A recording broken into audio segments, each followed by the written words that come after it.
सुप्रभात मेरे प्रिय विद्यार्थियों। आज हम व्याकरण की कक्षा में जानेंगे रस। रस से तात्पर्य काव्य का आनंद प्राप्त करने से है। जब हम किसी कहानी, कविता, नाटक, उपन्यास, फिल्म आदि को पढ़ते, देखते या सुनते हैं, तब पाठक, श्रोता या दर्शक को जिस सुख, दुख एवं आनंद की अनुभूति होती है, वही काव्य में रस कहलाता है। आचार्य भरत मुनि ने रस की निष्पत्ति का मुख्य सूत्र इस प्रकार दिया है: विभावानुभाव्य व्यवचारी संयोगादृश निष्पत्ति। अर्थात विभाव, अनुभाव, व्यवचारी भावों के संयोग से रस की निष्पत्ति होती है। रस के अवयव। रस के 4 अवयव या अंग हैं: स्थायी भाव, विभाव, अनुभाव तथा संचारी या व्यवचारी भाव। इन चारों के संयोग से रस की निष्पत्ति होती है। ये देखिए, यहाँ पर फ्लो चार्ट दिया हुआ है, इसको आप देखेंगे तो आपको अच्छे से समझ में आएगा।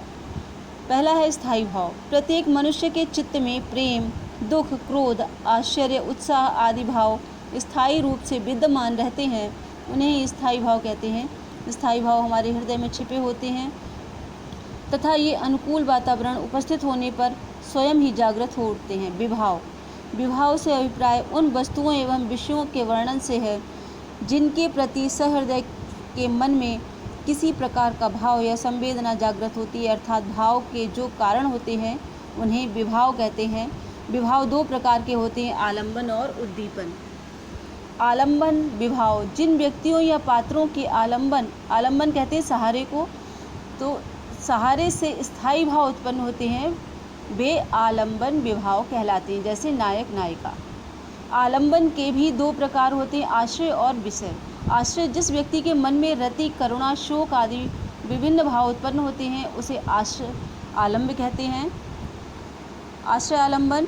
और खा है विषय, जिस वस्तु या व्यक्ति के लिए आश्रय के मन में भाव उत्पन्न होते हैं, उसे विषय आलंबन कहते हैं।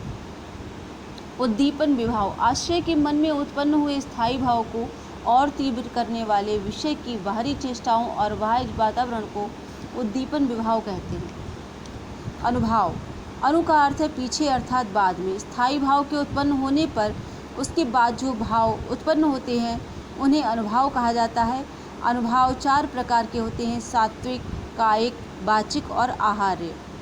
संचारी भाव या व्यवचारी भाव। मन के चंचल या अस्थिर विकारों को संचारी भाव कहते हैं। स्थायी भाव के बदलने पर ये भाव परिवर्तित होते रहते हैं। इनका नाम संचारी भाव रखे जाने के पीछे यही कारण है।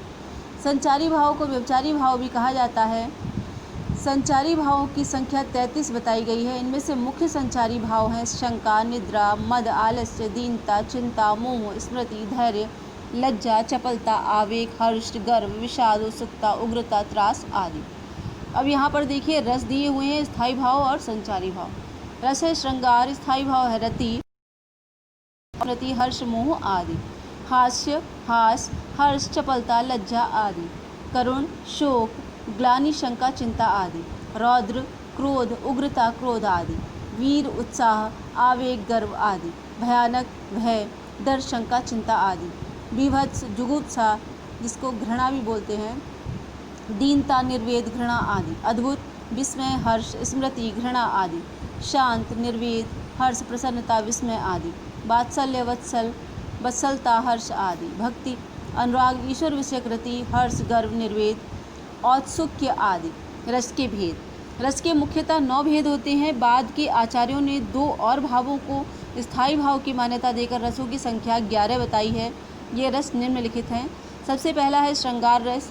जब नायक नायिका के मन में एक दूसरे के प्रति प्रेम उत्पन्न होकर विभाव, अनुभाव तथा संचारी भाव के योग से स्थायी भाव रति जागृत हो तो श्रृंगार रस कहलाता है। इसे रसराज भी कहा जाता है। इसके 2 भेद होते हैं: संयोग श्रृंगार और वियोग श्रृंगार।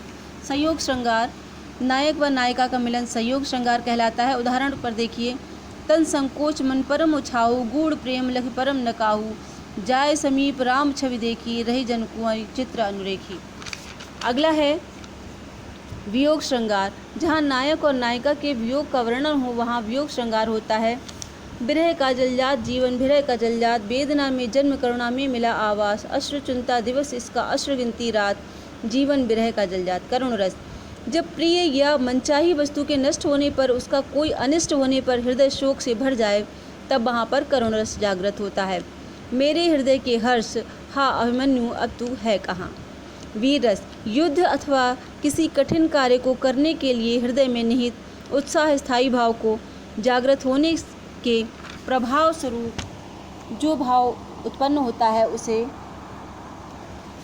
वीर रस कहा जाता है। चढ़त तुरंग चतुरंग साज शिवराज, चढ़त प्रताप दिन दिन अति जंग में भूषण, चढ़त मरहट्टन के चित्त घाव, खग खुली चढ़त है अरिन के अंग में, मौसला के हाथ गढ़ कोट है चढ़त, अरि जोट है चढ़त एक मेरु गिरि संग में, तुर्कान कम व्योमयान है चढ़त विन मन है चढ़त बदरंग अवरंग में। बीभत्स रस, विभावों, अनुभवों तथा संचारी भावों के मेल से घृणा स्थायी भाव जागृत होकर बीभत्स रस को जन्म देता है। सिर पर बैठो काग आँख दो खात निकारत, खींचत जीव स्यार अतः आनंद कर धारत, गीद जांग कै खोद खोद के मांस उचारत, स्वान अंगुरिन काट काट के खात विचारत, बहुचील नोच ले जात तुच मोद भरियो सबको हियो, मनु ब्रह्म भोज जजमान को आज भिकारिन कह दियो। शांत रस, सांसारिक वस्तुओं से विरक्ति तथा सात्विकता का वर्णन ही शांत रस कहलाता है। उदाहरण देखिए, मन मस्त हुआ फिर क्यों डोले, हीरा पायो गाठ गठियायो, बार बार बाको क्यों खोले। हास्य रस, किसी पदार्थ या व्यक्ति की असाधारण आकृति, विचित्र वेशभूषा, अनोखी बातों, चेष्टाओं आदि की से हृदय में जब विनोद या हास का अनुभव होता है तब वहाँ पर हास्य रस की उत्पत्ति होती है। गोपियाँ कृष्ण को बाला बना वृषभान के भवन चली मुस्काती, वहाँ उसको सजनी बता रही उसके गुणों को बतलाती, स्वागत में उठ राधा ने ज्यों निजकंठ लगाया तो वे थी ठठाती, होली है होली कह के तभी सब भेद बताकर खूब हंसाती। रौद्र रस, जब विभाव, अनुभव और संचारी भाव के मेल से क्रोध स्थायी भाव का जन्म हो तो रौद्र रस की उत्पत्ति होती है। उस काल मारे क्रोध के तन कांपने उनका लगा मानो हवा के बेग से सोता हुआ सागर जगा। भयानक रस, भय उत्पन्न करने वाली बातें सुनने अथवा व्यक्ति को देखने सुनने अथवा उसकी कल्पना करने से मन में भय छा जाए तो उस वर्णन में भयानक रस विद्यमान रहता है। एक ओर अजगरहें लख, एक ओर मृगराय, बिकट बटोही बीच में परो मूर्छा खाए। अद्भुत रस, किसी असाधारण अलौकिक या आश्चर्यजनक वस्तु, दृश्य या घटना को देखने सुनने से जब आश्चर्य होता है तो वहाँ पर अद्भुत रस की उत्पत्ति होती है। राग है कि रूप है, रस है कि जस है, कि तन है कि मन है, कि प्राण है कि प्यारी है। वात्सल्य रस, वात्सल्य रस का संबंध छोटे बालक बालिकाओं के प्रति माता पिता अथवा सगे संबंधियों का प्रेम एवं ममता के भाव से है। सोहित कर नवनीत लिए, घुटुअन चलत रेणु तन्मंडित मुख दधिलेप किए। भक्ति रस, ईश्वर के प्रति भक्ति भावना स्थायी रूप से मानव संस्कार में प्रतिष्ठित होने से भक्ति रस उत्पन्न होता है। मेरे तो गिरधर गोपाल दूसरो न कोई, जाके सिर मोर मुकुट मेरो पति सोई, साधुन संग बैठ बैठ लोक लाज खोई, अब तो बात बेल फैल गई आनंद फल हुई। तो छात्रों, ये तो था रस की परिभाषा, रस के प्रकार और स्थायी भाव, विभाव, अनुभव और संचारी भाव। आज के लिए इतना ही, धन्यवाद।